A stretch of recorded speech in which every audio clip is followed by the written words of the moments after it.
আজকের গল্পে আমরা দেখতে চলেছি দুই সৎ বউ দুইটা বিয়ে করলে তার ফল কি হতে পারে। চলুন আমরা আজকের গল্পের ভিতরে সেটা দেখে আসি। আর হ্যাঁ, যারা এখন এই চ্যানেলে সাবস্ক্রাইব করেননি তারা দ্রুত আমাদের সদস্য হয়ে যান। যাদের কথা বলছিলাম এরাই হলো সেই দুজন গণ্যমান্য ব্যক্তি। তো চলুন শুরু করা যাক। এই দিদি, আপনার বাসার কোনো কাজ কাম নেই? হ্যাঁ, কাজ কাম কি সব আমি একাই করব? শুধু আপনি এবারের বড় বউ, আপনাকে আগে বিয়ে করেছে, আপনার দায়িত্ব আরো বেশি হওয়ার কথা।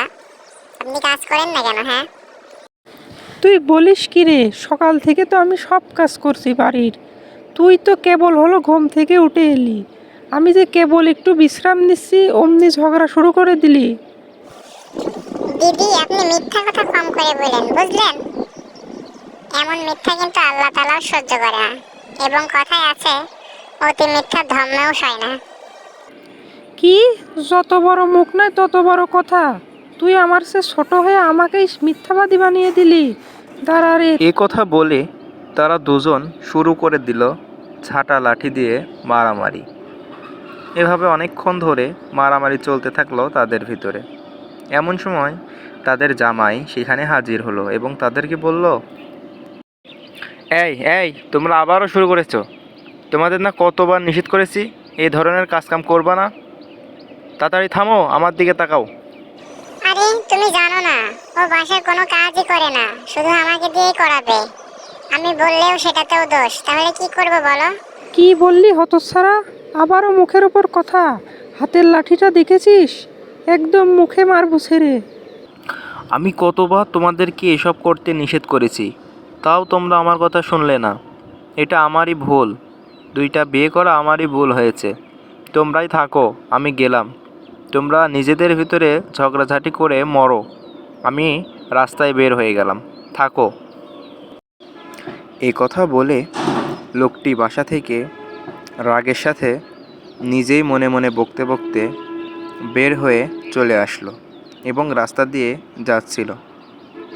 ঠিক এমন সময় তার দেখা হলো তার এক বন্ধুর সাথে।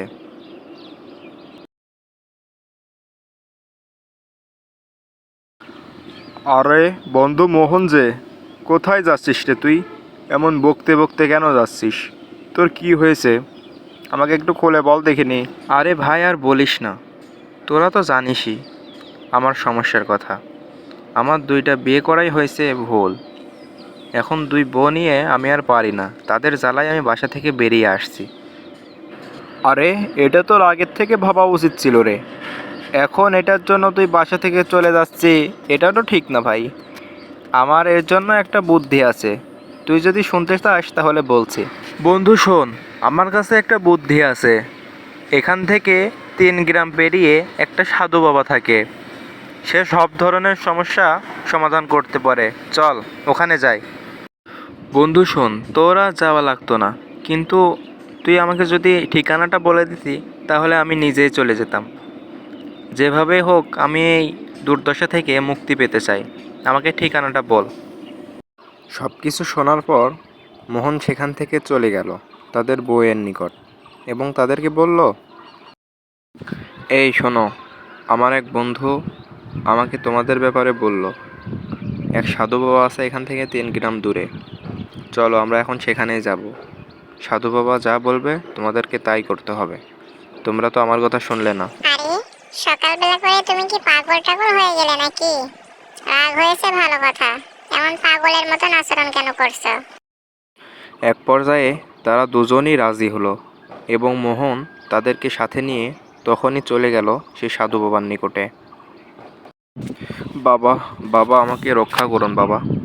আমার এই দুই বউকে আপনি এমন কিছু করুন যাতে তারা আর ঝগড়াঝাটি না করে বাবা।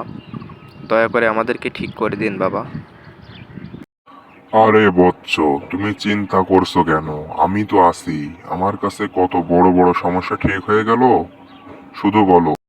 তাদের সব কথা শোনার পরে সাধু বাবা তাদেরকে বলল, এই যে কাপ দেখছো, এই কাপের ভিতরে কিছু পড়া জল আছে, এগুলো তোমার দুই বউকেই খাইয়ে দাও দেখি। এই যে মায়েরা, আমি যা বলছি তাই শোনো। এখানে তোমাদের জন্য কিছু পানি আছে, তোমরা এগুলো খাও দেখিনি। হ্যাঁ হ্যাঁ হ্যাঁ, বাবা যেটা বলছে সেটা শোনো, বাবার কথা অমান্য করতে নেই। তাড়াতাড়ি ওইটা নিয়ে এখানে বসে খেয়ে নাও দেখি, উপকার হতে পারে, খাও খাও। নিজের জামাইয়ের এবং সাধু বাবার কথা শুনে তারা দুজনেই রীতিমতো জলগুলো পান করলো। প্রথমে বড় বউ, তারপরে ছোট বউ। জল খাওয়ার পরে তারা একটু বসলো। তখন বাবা তাদেরকে বলল, শোন মায়েরা, এই যে জল খেলি, এটা কিন্তু যেমন তেমন জল নয়। এটা এখন খেয়েছিস, তোরা যদি আবারও ঝগড়া শুরু করিস তাহলে কিন্তু তোদের জামাই মারা যাবে। তখন কি করবি তোরা, হ্যাঁ? এখন থেকে কিন্তু ভেবে দেখিস ঝগড়া আর করবি কি না। এ কি কথা বললেন বাবা আপনি? এটা কোনো কথা হলো নাকি? আচ্ছা বাবা, আপনি আর চিন্তা করেন না, আমি আর কখনোই তো ঝগড়া করব না। দিদি যদিও আমার সাথে ঝগড়া করতে আসে, তবুও আমি মুখ বন্ধ করে থাকবো।